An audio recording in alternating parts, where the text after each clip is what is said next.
Breaking news. మంగళగిరిలో TV sound తగ్గించలేదు అన్న కారణంతో భర్తను భార్య హత్య చేసిన ఘటనలో ట్విస్ట్ చోటు చేసుకుంది. టీవీ సౌండ్ విషయంలో గొడవ జరిగింది అన్న వార్తల్లో నిజం లేదు అని తేలింది. ఘటనా స్థలానికి వెళ్లిన పోలీసులు అసలు ఇంట్లో టీవీ లేదన్న విషయాన్ని గుర్తించారు. హత్యకు గురైన అహ్మద్ మంచివాడు అని ఇరుగు పొరుగు వారు అంటున్నారు. మరింత సమాచారాన్ని మా ప్రతినిధి మణికుమార్ అందిస్తారు.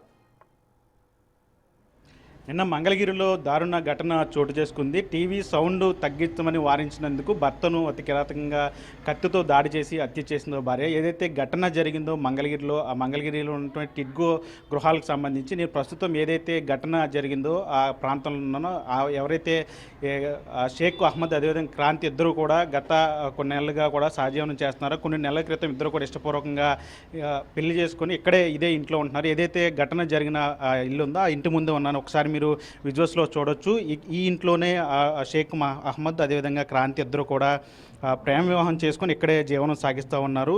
అహ్మద్ స్థానికంగా ఒక ఏసీ మెకానిక్గా పనిచేస్తూ ఉంటాడు. క్రాంతి ఇంటి వద్దే ఉంటుంది. అయితే గత కొన్నేళ్ళ నుంచి కొన్ని రోజుల నుంచి కూడా వీళ్ళిద్దరి మధ్య కూడా మనస్పర్ధలు రావటం, ఇద్దరి మధ్య కూడా నిత్యం గొడవలు జరుగుతున్న పరిస్థితి కనిపిస్తుంది. పక్కన ఉన్న స్థానికులు కూడా ఉన్నారు. ఇక్కడ ఒకసారి వాళ్ళతో కూడా మాట్లాడే ప్రయత్నం చేద్దాము.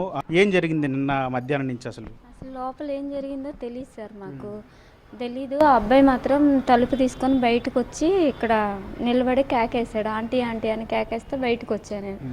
బయటకు వచ్చేలోపు ఆ అబ్బాయి ఆంటీ నన్ను కత్తితో పొడిచింది చూడండి అని చెప్పేసి చూపించాడు. చూపించి పడిపోయాడు.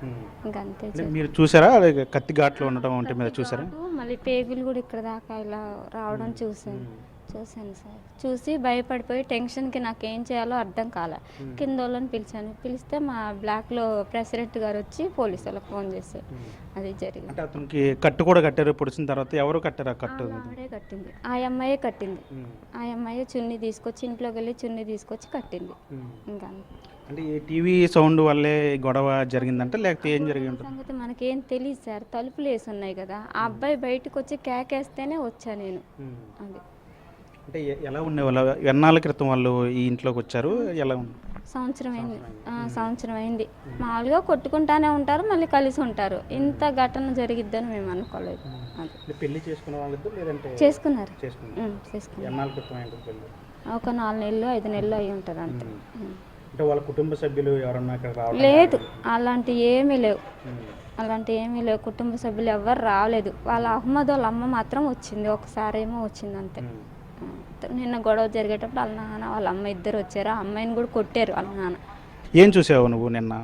నేనేం చూడలేదు. అదే నేను ఆ అన్నయ్య వచ్చి పడిపోయాడు.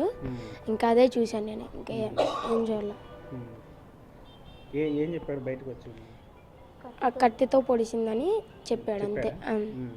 అంతే. ఇంకా మాకేం చెప్పలే. నేనేం మాట్లాడలా. నేను ఇంకా గబగబా వెళ్ళి అందరిని పిలుచుకొచ్చాను. ప్రెసిడెంట్ గారిని పిలుచుకొచ్చి ప్రెసిడెంట్ గారు పోలీసులు ఫోన్ చేశారు. పోలీసులు ఫోన్ చేస్తే ఇంకా పోలీసులు వచ్చి ఫోటో అవన్నీ చూసుకొని అంబులెన్స్ ఫోన్ చేశారు. అంబులెన్స్ వచ్చి తీసుకెళ్ళి ఘటన జరిగిన తర్వాత, దాడి చేసిన తర్వాత అతను కత్తి ఘాట్లతో ఇక్కడికి వచ్చి పడిపోవడం వరకు మేము చూసాం. వెంటనే ఉన్నటువంటి స్థానికులకు, అపార్ట్మెంట్ వాసులకు, అదేవిధంగా పోలీసులు కూడా సమాచారం అందించాం. వెంటనే వాళ్ళు వచ్చి అతన్ని ఒకటొకటిన ఆసుపత్రికి తీసుకెళ్లారు. అసలు ఏం గొడవ ఎందుకు జరిగింది అనేది అయితే కారణం పూర్తిగా తెలియదు. అంటే ఈ టీవీ సౌండ్ వల్లే జరిగిందా ఏంటనేది అయితే పూర్తిగా పోలీసుల విచారణ తెలియాల్సిన అవసరం ఉంది. ప్రస్తుతానికి క్రాంతి పోలీసుల అదుపులో ఉంది. మంగళగిరి పట్టణ పోలీసులు ఆమెను విచారిస్తున్నారు. దీనికి సంబంధించి ఘటనకు సంబంధించి కేసు నమోదు చేసి పోలీసులు కూడా లోతైన దర్యాప్తు చేస్తూ ఉన్నారు. పోలీసుల దర్యాప్తులో అసలు గొడవకి కారణం ఏంటి, అసలు ఏం జరిగింది అనేది అయితే పూర్తిగా విషయాలు అయితే వెల్లడి కావాల్సిన పరిస్థితి ఉంది. వల్లితో మనీ, బిగ్ టీవీ.